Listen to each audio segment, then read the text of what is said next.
Hi, Tina. As a follow-up to your recent panel discussion with Women in Performance Management, I'd like to hear some of the tips and share with the broader audience. Hi, Jenny. Happy to help. We had a great discussion with other panelists, and we talked about selecting a performance vendor. The landscape's pretty big, and things keep changing, so you can imagine it was a very interesting conversation. There were some really good tips in that conversation. In particular, I remember you mentioned buyers should look at end-to-end process instead of the calculator only. So can you remind me of those tips? Absolutely.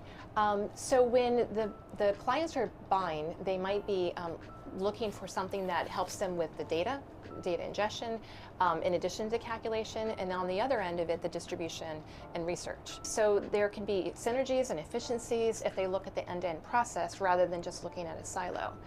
So I think of it in three different categories. The first one being tied to the accounting. Mm-hmm. So asset owners, asset managers often will find a good solution when you have their accounting system tied directly to performance. And so systems like BNY Eagle, SimCorp, and FundGuard are all vendors that play in this space, and they help to bring in the accounting data that's fit for performance, which creates huge efficiencies and scalability. That would be amazing if all the data are complete and ready to use.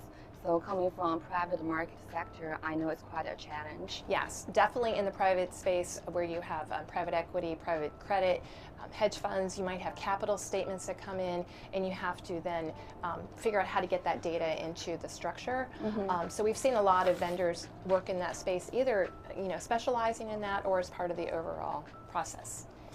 Within the asset owners, I think you've seen this as well, where they're looking for that total portfolio view. Yeah. And so they need those alternatives in addition to the traditional assets as well. But yeah, that must be interesting.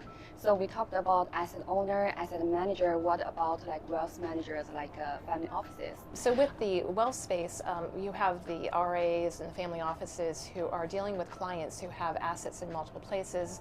And so part of what they're doing is they're trying to solve for the performance and client reporting, but then also data aggregation. So vendors like Addepar, First Rate, SS&C Black Diamond, and Greenhill are all helping the clients to bring in the data, do the calculations, do the client reporting, and maybe even a client portal on top of that. So the first one you mentioned was about performance layered on top of accounting, and the second one was performance with data aggregation and distribution. What about the third one? The third one has to do with data that comes in from the market. Mm-hmm. So firms like Confluence have been able to build their product on top of the ESG data, which has been a huge help for those firms in Europe especially, who are trying to do those analytics with ESG. And then you have firms like FactSet, who have been in the market data space for a long time.